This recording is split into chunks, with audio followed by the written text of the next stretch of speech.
Hello and welcome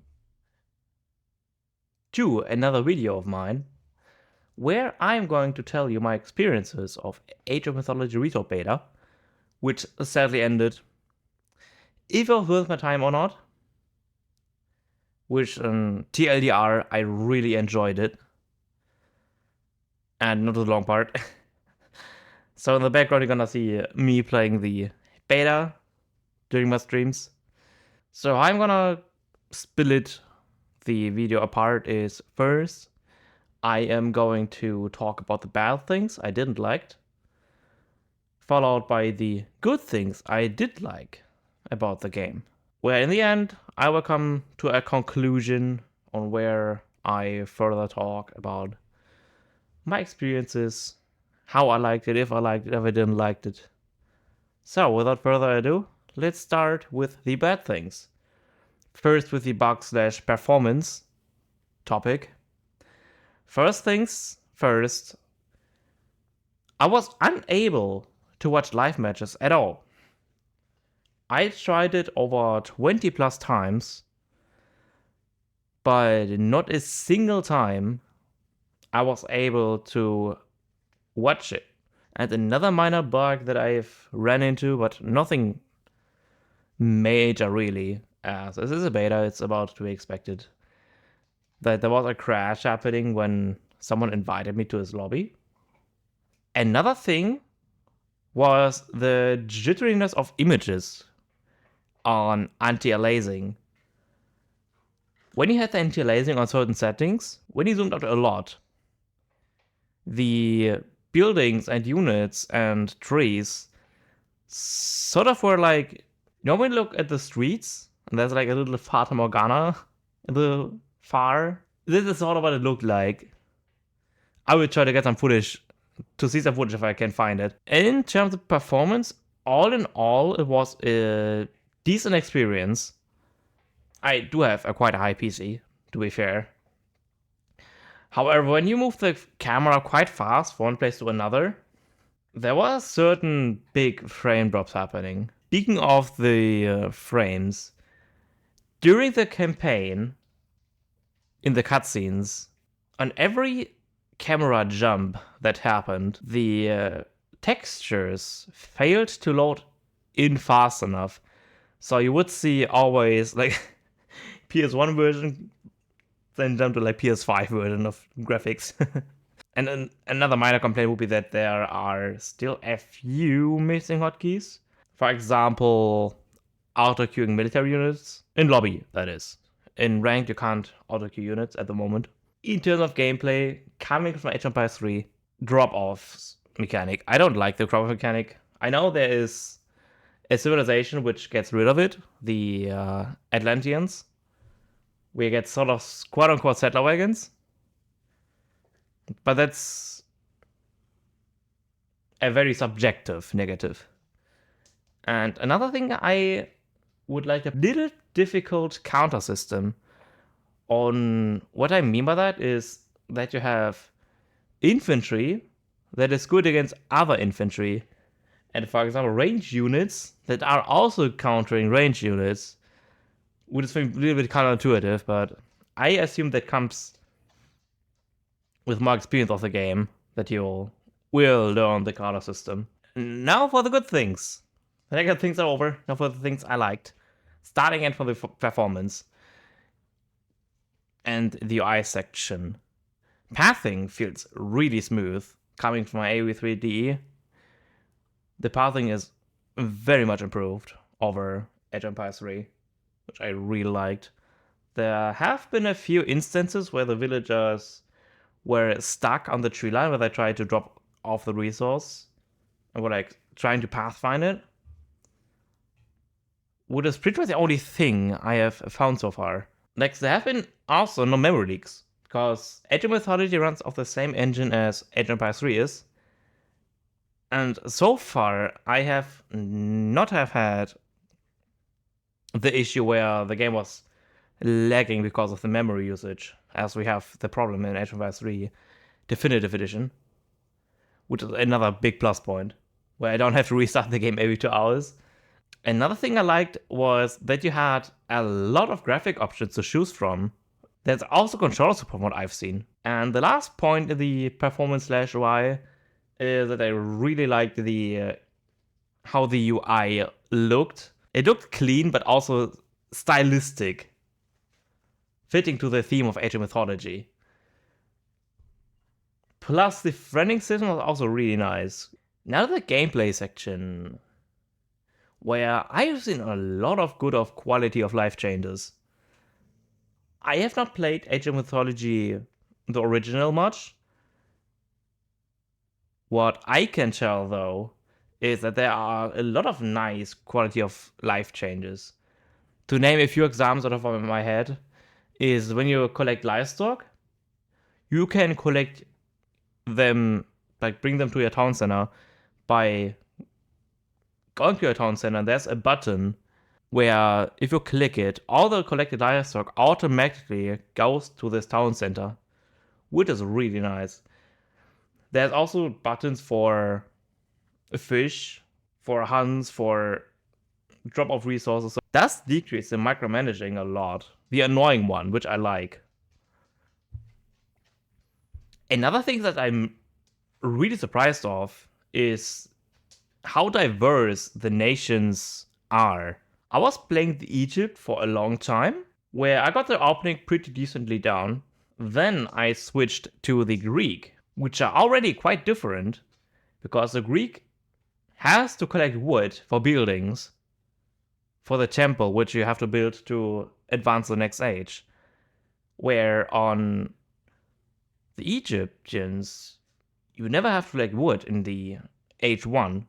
And the Norse also quite different, because they have the, I forgot what it's called, but the wood cart, the essentially a mobile drop-off point, and also the ability to train dwarves and gatherers, where dwarves gather faster wood and coin, and gatherers gather faster food, which is really interesting.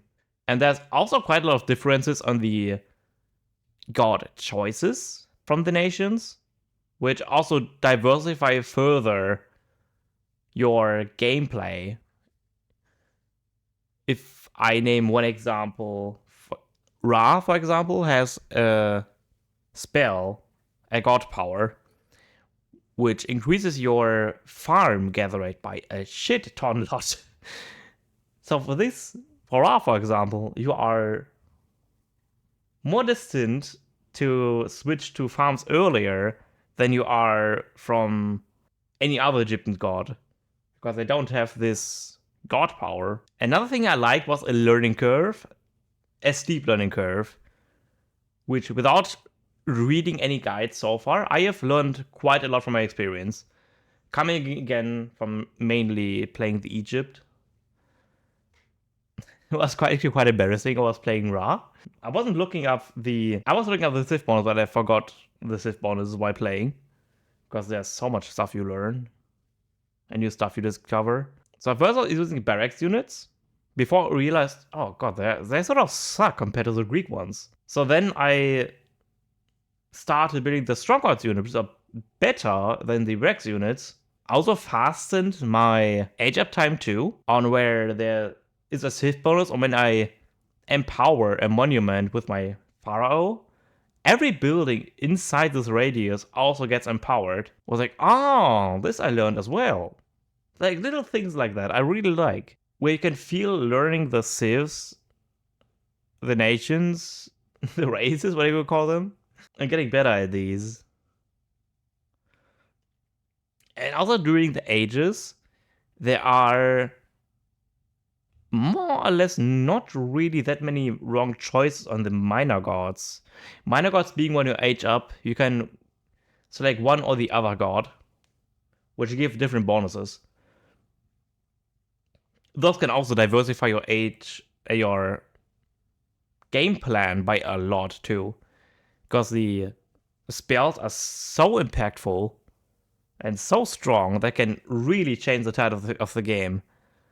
For example, when you are the Greeks, there's like a bronze ability in the Age 3, which heavily boosts the resistances of all units in a certain area, which makes it really hard to take a fight there. So you are pretty much forced to run or make a counter spell, a counter god power to either teleport them away or make them immobilized or freeze. There are many play arounds.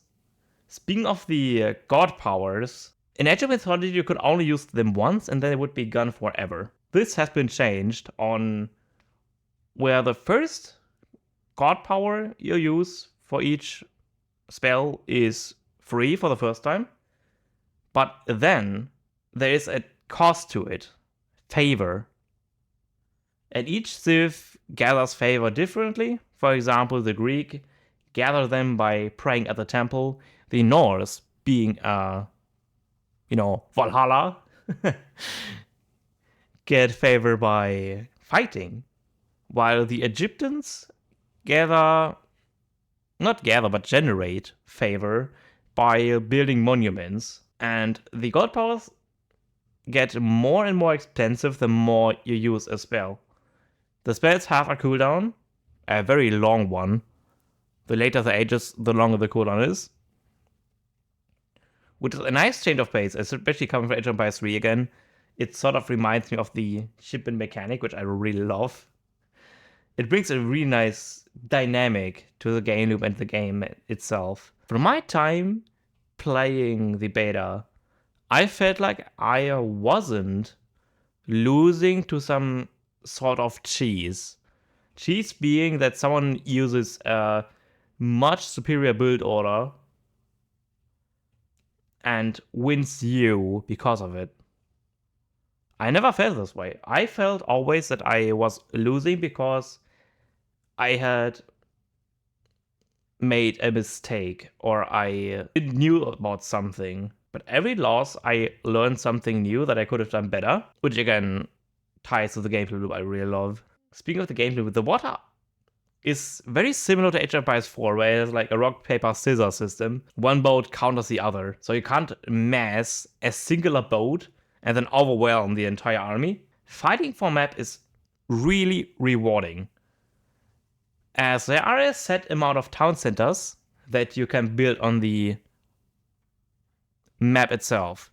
The town centers itself are really strong, as you make villagers quite fast, actually. I think 25 seconds or something it was.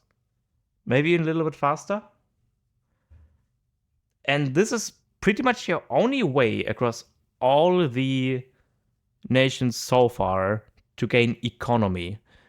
So if you're like on 2 town centers and your opponent is on 3, you're like, oh my god, I'm in a dangerous spot, I have to do something. And the town centers also give you increased population cost too, increased population space. Or you can build houses which gives you 10 population each, but this usually caps out at 190 or 200.